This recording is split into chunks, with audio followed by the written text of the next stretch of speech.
Hi friends, ಎಲ್ಲರಿಗೂ ನಮಸ್ಕಾರ. ಬನ್ನಿ ಫ್ರೆಂಡ್ಸ್, ಶಾರದೆ ಸೀರಿಯಲಿನ ಇವತ್ತಿನ ಸಂಚಿಕೆ ಏನಾಗ್ತಿದೆ ಅಂತ ನೋಡೋಣ. ಅದಕ್ಕೂ ಮುಂಚೆ ಯಾರೆಲ್ಲ ನನ್ನ ವಿಡಿಯೋ ನೋಡ್ತಾ ಇದ್ದೀರಾ ಅವರೆಲ್ಲ ಪುಟ್ಟದೊಂದು ಲೈಕ್ ಮಾಡಿ, ಹಾಗೆ ಸಬ್ಸ್ಕ್ರೈಬ್ ಮಾಡೋದನ್ನ ಮರಿಬೇಡಿ ಫ್ರೆಂಡ್ಸ್. ಬನ್ನಿ ಸ್ಟಾರ್ಟ್ ಮಾಡೋಣ. ಮೊದಲಿಗೆ ಫ್ರೆಂಡ್ಸ್, ಜ್ಯೋತಿಕಾ ತುಂಬ ಬೇಜಾರು ಮಾಡ್ಕೊಂಡು ನಂದು ಮಿಸ್ ಬ್ಯಾಂಗ್ಳೂರ್ ಕಿರೀಟ ಹೋಯ್ತಲ್ಲ ಅಂತ ಕೋಪ ಮಾಡ್ಕೊಂಡು ಬರ್ತಾ ಇರ್ತಾಳೆ. ಸುಮಿತ್ರಾ ಬಂದ್ಬಿಟ್ಟು, ನೋಡು ಮಗಳೇ, ಬೇಜಾರು ಮಾಡ್ಕೋಬೇಡ ಅಂತ ಹೇಳ್ತಾ ಇರ್ತಾಳೆ. ಅಮ್ಮ ಪ್ಲೀಸ್ ನೆನಪು ಮಾಡಿ ನನ್ನ ಬಿಟ್ಬಿಡಿ ಅಂತ ಹೇಳ್ತಾ ಇರ್ತಾಳೆ. ನೋಡಮ್ಮ, ನಿನ್ನಿಂದ ತಪ್ಪಾಗಿದೆ, ಅದನ್ನು ನೀನು ಎದುರಿಸ್ಬೇಕು ಆಯಿತಾ.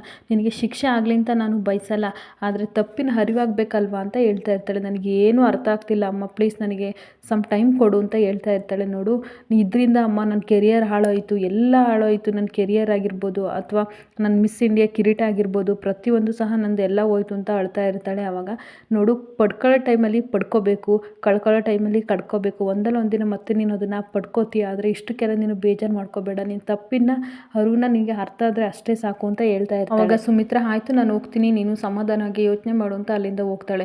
ಆವಾಗ ಜ್ಯೋತಿಕಾ ತುಂಬ ಯೋಚನೆ ಮಾಡ್ತಾ ಇರ್ತಾಳೆ. ಅವಾಗ ಟಿ ವಿಲೆಲ್ಲ ನ್ಯೂಸ್ ಬರ್ತಾ ಇರುತ್ತೆ, ಎಲ್ಲಿ ನನ್ನ ಮಿಸ್ ಬ್ಯಾಂಗ್ಳೂರ್ ಕಿರೀಟನ ಸಮಿತಿಯವರು ಕಿತ್ಕೊಬಿಡ್ತಾರೆ ಅಂತ ಯೋಚನೆ ಮಾಡಿಕೊಂಡು ಟೆನ್ಷನ್ ಮಾಡ್ಕೊಂಡು ಅಳ್ತಾ ಇರ್ತಾಳೆ.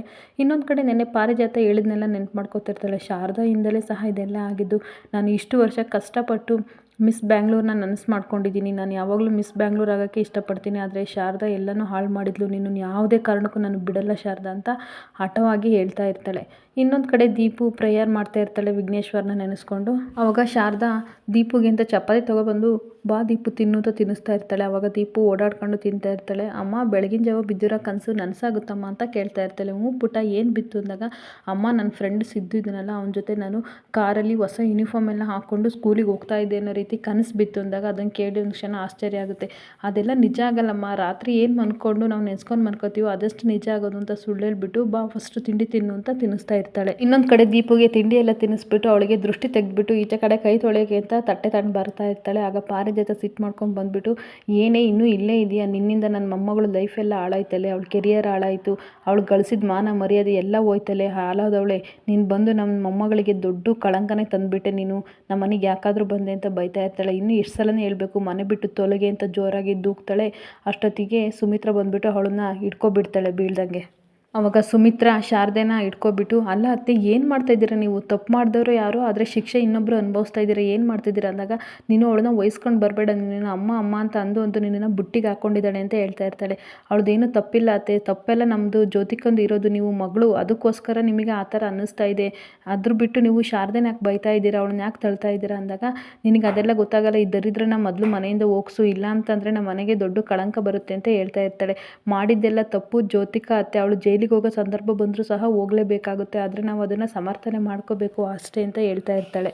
ನೋಡಿ ಅತ್ತೆ, ಶಾರದೆಗೆ ಯಾರೂ ಇಲ್ಲ ಅಂತ ನೀವು ಅನ್ಕೋಬೇಡಿ, ಅವಳಿಗೆ ನಾನು ಇರ್ತೀನಿ, ಯಾವಾಗಲೂ ಸಹ ಅಮ್ಮನ ಸ್ಥಾನದಲ್ಲಿ ಇರ್ತೀನಿ ಅಂತ ಅಂದಾಗ ಶಾರದೆ ಹಾಗೆ ಸಹ ಆಶ್ಚರ್ಯದಿಂದ ನೋಡ್ತಾ ಇರ್ತಾಳೆ. ಯಾವತ್ತೂ ಸಹ ನೀವು ಇವಳನ್ನ ಮನೆಯಿಂದ ಹಾಕೋಕ್ಕಾಗಲ್ಲ ಅತ್ತೆ ಅಂತ ಹೇಳ್ತಾ ಇರ್ತಾಳೆ. ಅವಾಗ ನಿನಗೆ ಹೇಳೋಕ್ಕಾಗಲ್ಲ ಸುಮಿತ್ರಾ, ನನಗೆ ತಲೆ ಕೆಟ್ಟೋಗಿದೆ ಅಂತ ಬೈಕೊಂಡು ಪಾರಿಜಾತ ಹೋಗ್ತಾಳೆ.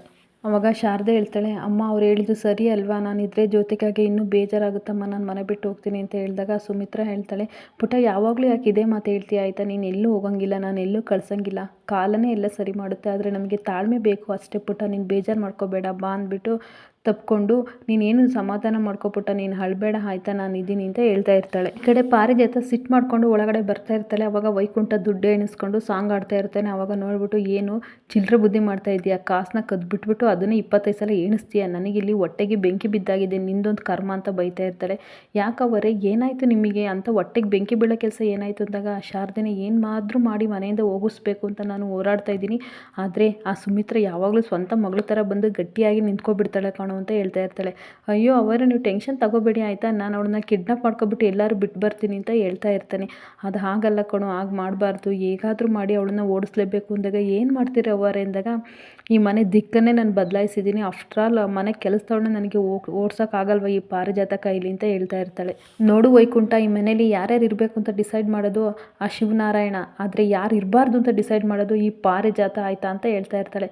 ಇನ್ನೊಂದು ಕಡೆ ದೀಪು ಡ್ರಾಯಿಂಗ್ ಮಾಡ್ತಾ ಇರ್ತಾಳೆ. ಆವಾಗ ಶಾರದಾ ಬಂದುಬಿಟ್ಟು ಕಣ್ಣೀರು ಹಾಕ್ಕೊಂಡು ಬಂದು ದೇವ್ರ ಫೋಟೋ ಮುಂದೆ ನಿಂತ್ಕೊಂಡು ಬೇಡ್ತಾ ಇರ್ತಾಳೆ, ದೇವರೇ ಈ ಮನೆಗೆ ಬಂದೆ, ಈ ಮನೇಲಿ ಎಲ್ಲರೂ ಸಹ ನನಗೆ ಪ್ರೀತಿ ಕೊಟ್ಟರು, ಆದರೆ ಪ್ರೀತಿನ ಕಳ್ಕೊಂಡು ಹೋಗ್ತಾ ಇದ್ದೀನಲ್ಲ ಅಂತ ಬೇಜಾರಾಗ್ತಿದೆ ಅಷ್ಟೇ, ನನ್ನ ಕಷ್ಟಕ್ಕೆ ಎದುರಲಿಲ್ಲ, ಆದರೆ ಇವ್ರ ಪ್ರೀತಿಗೋಸ್ಕರ ನಾನು ಬೇಜಾರು ಮಾಡ್ಕೋತಾ ಇದ್ದೀನಿ, ಸುಮಿತ್ರಮ್ಮ ಮತ್ತು ಜ್ಯೋತಿಕಾ ಎಲ್ಲರನ್ನೂ ಸಹ ಚೆನ್ನಾಗಿಟ್ಟಿರು ದೇವ್ರೆ, ಇವ್ರನ್ನ ಬಿಟ್ಟೋಗೋಕ್ಕೆ ನನಗೆ ಆಗ್ತಿಲ್ಲ, ಆದರೂ ಸಹ ನಾನು ದೂರ ಹೋಗ್ತೀನಿ ಅಂತ ಬೇಡ್ತಾ ಇರ್ತಾಳೆ. ಅಷ್ಟೊತ್ತಿಗೆ ದೀಪು ಬಂದ್ಬಿಟ್ಟು ಅಮ್ಮ ಡ್ರಾಯಿಂಗ್ ನೋಡು ಅಂದಾಗ, ನೋಡಮ್ಮ ಇದು ಮನೆ ಮರ, ಇಲ್ಲಿ ನಾನು ನೀನು ಅಂತ ಹೇಳ್ತಾಳೆ. ಅವಾಗ ತುಂಬ ಕಣ್ಣೀರಾಗ್ತಾಳೆ. ದೀಪು ನೀನು ಹೋಗ್ಬಿಟ್ಟು ಆಟಾಡು ಆಯಿತಾ, ನಾನು ಕರೆದಾಗ ಬರಬೇಕು, ಎಲ್ಲೂ ಹೋಗ್ಬೇಡ ಅಂತ ಹೇಳ್ತಾಳೆ. ಇನ್ನೊಂದು ಕಡೆ ಬಂದುಬಿಟ್ಟು ಕಬೋರ್ಡಲ್ಲಿ ಬಟ್ಟೆ ಎಲ್ಲ ತೆಗೆದ್ಬಿಟ್ಟು ಪ್ಯಾಕ್ ಮಾಡ್ಕೋತಾ ಇರ್ತಾಳೆ ಹೊರಡೋಕ್ಕೆ. ಆಮೇಲೆ ಪ್ರೀತಿಯಿಂದ ಬರ್ತಡೇ ದಿನ ಬಳೆ ಕೊಟ್ಟಿದ್ದೀನ ನೋಡ್ಬಿಟ್ಟು ಅದನ್ನು ಹಾಗೆ ಬಿಚ್ಚಿಬಿಟ್ಟು ಸೆಲ್ಫಿ ಕಲ್ ಮೇಲೆ ಇಡ್ತಾಳೆ. ಎಲ್ಲ ಪ್ಯಾಕ್ ಮಾಡ್ಕೊಂಡು ಬರ್ತಾಳೆ. ಆಗ ಪಾರಿಜಾತ ದುಡ್ಡು ತೊಗೊಂಡು ಬರ್ತಾಳೆ. ಏನು ಶಾರದೆ ಅವರು ಎಲ್ಲಿಗೆ ಹೊರಟ್ರಿಂದಾಗ, ಅಮ್ಮ ನಾನು ಏನಾದರೂ ಬೇಕಿತ್ತ, ನನ್ನಿಂದ ನಿನಗೇನಾದ್ರು ಆಗಬೇಕಿತ್ತ ಅಂದಾಗ, ನೀನೇನೇ ಕೊಡ್ತೀಯಾ, ನಿನ್ನ ಹತ್ರ ಏನಿದೆ ನನಗೆ ಕೊಡೋಕ್ಕೆ, ನೋಡು ನಮ್ಮ ಸುಮಿತ್ರನ ಕಾಪಾಡಿದ್ಯಾ, ಋಣಕ್ಕೋಸ್ಕರ ತಗೋ ಈ ದುಡ್ಡು ಅಂತ ಮುಖದ ಮೇಲೆ ಎಸಿತಾಳೆ. ಅಮ್ಮ ದುಡ್ಡಿನಿಂದ ಎಲ್ಲನೂ ಸಹ ಅಳಿಬಾರ್ದಮ್ಮ ಅಂದಾಗ ದೊಡ್ಡದಾಗಿ ಭಾಷಣ ಮಾಡ್ತಾಳೆ. ಗತಿ ಇಲ್ದವಳೆ, ನಮ್ಮ ಸುಮಿತ್ರ ಏನು ಹೇಳಿದ್ಲು ಅಂತ ಇಲ್ಲೇ ಉಳ್ಕೊತೀಯ, ಅವಳಿಗೆ ಹೇಳ್ಕೊಳಕ್ಕಾಗೋದಷ್ಟು ನೋವಿದೆ, ಆದರೆ ಬಾಯಿ ಬಿಟ್ಟು ಹೇಳ್ತಾ ಇಲ್ಲ, ನಿನ್ನಿಂದ ನಮ್ಮ ಜ್ಯೋತಿಕಾ ಲೈಫ್ ಹಾಳಾಯಿತು, ಮೊದಲು ತೊಲಗೆ ಅಂದ್ಬಿಟ್ಟು ಹೇಳಿ ಹೋಗ್ತಾಳೆ. ಈ ಕಡೆ ದೀಪು ಬಂದುಬಿಟ್ಟು ಅಮ್ಮ ಎಲ್ಲಿಗೆ ಹೋಗ್ತಿದ್ದೀವಿ ಅಂದಾಗ, ನೀನು ಸೈಕಲ್ ತರಬೇಕಲ್ಲಮ್ಮ, ಅದಕ್ಕೆ ಊರಿಗೆ ಹೋಗ್ತಾಯಿದ್ದೀವಿ ಬಾ ಹೋಗೋಣ ಅಂದಾಗ, ಇರಮ್ಮ ಸಿದ್ದುಗೂ ಅಮ್ಮಮ್ಮಗೂ ಹೇಳ್ಬರ್ತೀನಿ ಅಂತ ಹೇಳ್ತಾ ಇರ್ತಾಳೆ. ಬೇಡಪ್ಪ ಅವರು ಇವಾಗ ಆಫೀಸ್ಗೆ ಹೋಗಿರ್ತಾರೆ, ನಾನು ಆಲ್ರೆಡಿ ಹೇಳಿದ್ದೀನಿ, ಅವ್ರೇನು ಬೇಜಾರು ಮಾಡ್ಕೊಳ್ಳಲ್ಲ ಬಾ ಅಂತ ಹೇಳ್ತಾಳೆ. ಸುಳ್ಳು ಹೇಳ್ಬೇಡಮ್ಮ ಅಂದಾಗ, ಇಲ್ಲಮ್ಮ ನಾನು ನಿಜನೇ ಹೇಳ್ತಾ ಇದ್ದೀನಿ ಅಂತ ಶಾರದೆ ಹೇಳ್ತಾಳೆ. ಆವಾಗ ಕತ್ತಲು ಸರ ನೋಡ್ತಾ ಇರ್ತಾಳೆ. ತಾತ ಹಾಕಿ ಸರನ ನೆನಪಾಗುತ್ತೆ. ಆವಾಗ ಅದನ್ನು ಬಿಚ್ತಾ ಇರ್ತಾಳೆ. ಯಾಕಮ್ಮ ಬಿಚ್ಚಿದ್ಯಾ ಅಂತ ಕೇಳಿದಾಗ, ಬೇಡಮ್ಮ ಈ ಮನೇಲಿ ನಮಗೆ ಬೆಲೆನೇ ಇಲ್ಲ ಅಂದಮೇಲೆ ಬೆಲೆ ಬಾಳೋ ವಸ್ತುನ ನಾವು ಹಾಕೋಬಾರ್ದು ಅಂದ್ಬಿಟ್ಟು ದುಡ್ಡು ಸರ ಬಳೆ ಎಲ್ಲನೂ ಸಹ ಒಂತಕ್ಕೆ ಇಟ್ಬಿಟ್ಟು, ಸುಮಿತ್ರಮ್ಮ ನನ್ನ ಕ್ಷಮಿಸಿ, ಋಣ ಇದ್ದರೆ ನಾವು ಮತ್ತೆ ಸೇರ್ತೀವಿ ಅಂತ ಕಣ್ಣೀರು ಹಾಕ್ಕೊಂಡು ಹೊರಡ್ತಾ ಹೋಗ್ತಾಳೆ. ಈ ಕಡೆ ಹೊರಟು ಬರ್ತಾ ಇರ್ತಾಳೆ. ದೀಪು ಹೇಳ್ತಾಳೆ, ಅಮ್ಮ ಯಾಕಮ್ಮ ಇಷ್ಟು ಬೇಗ ಮನೆ ಬಿಟ್ಟು ಬಂದ್ವಿ, ಹಾಗಾದರೆ ನಾವು ಊರಿಗೆ ಹೋಗಿ ಬಂದಮೇಲೆ ಮತ್ತೆ ಹೋಗ್ತೀವಮ್ಮ ಅಂತ ಕೇಳ್ತಾ ಇರ್ತಾಳೆ. ಋಣ ಮುಗೀತಮ್ಮ, ಕೆಲವಷ್ಟು ದಿನ ಇಲ್ಲಿ ಇರಬೇಕು ಅಂತ ಇರುತ್ತೆ, ಮತ್ತೆ ಬೇರೆ ಕಡೆ ಇರಬೇಕು ಅಂತ ಇರುತ್ತೆ, ಅದಕ್ಕೆ ನಾವು ಹೋಗ್ತಾ ಇದ್ದೀವಿ, ಮತ್ತೆ ನಾವು ವಾಪಸ್ ಬರಲ್ಲ ಅಂತ ಹೇಳ್ತಾ ಇರ್ತಾಳೆ. ಅಲ್ಲಮ್ಮ ಮನೆಯವ್ರು ಹೇಳಿದ್ರು ತಾನೇ, ತಾತ ಎಲ್ಲ ಸ್ಕೂಲಿಗೆ ಸೇರಿಸ್ತೀನಿ ಅಂತ ಅಂದಾಗ, ದೊಡ್ಡ ದೊಡ್ಡ ಸ್ಕೂಲಿಗೆಲ್ಲ ಹೋಗೋ ಆಸೆ ಇಟ್ಕೋಬೇಡ ಕಣಮ್ಮ, ಅದು ನೋಡೋಕೆ ಅಷ್ಟೇ ಅಲ್ಲ, ದುಡ್ಡು ಸಹ ಅಷ್ಟೇ ಇರುತ್ತೆ ಅಂದಾಗ, ನಿನ್ನ ಹತ್ರ ಇರಲ್ವೇನಮ್ಮ ಅಂದಾಗ, ಇಲ್ಲ ಕಣಪ್ಪ, ಆದರೆ ನಿನ್ನನ್ನು ಸ್ಕೂಲಿಗೆ ನಾನು ಸೇರಿಸ್ತೀನಿ, ನಿನಗೆ ಎಷ್ಟು ಆಸೆ ಇದೆ ಅಂತ ನನಗೆ ಗೊತ್ತಮ್ಮ, ಎಷ್ಟೇ ಕಷ್ಟ ಆಗಿ ನಾನು ಸ್ಕೂಲಿಗೆ ಸೇರಿಸ್ತೀನಿ ಅಂತ ಹೇಳ್ತಾ ಇರ್ತಾಳೆ.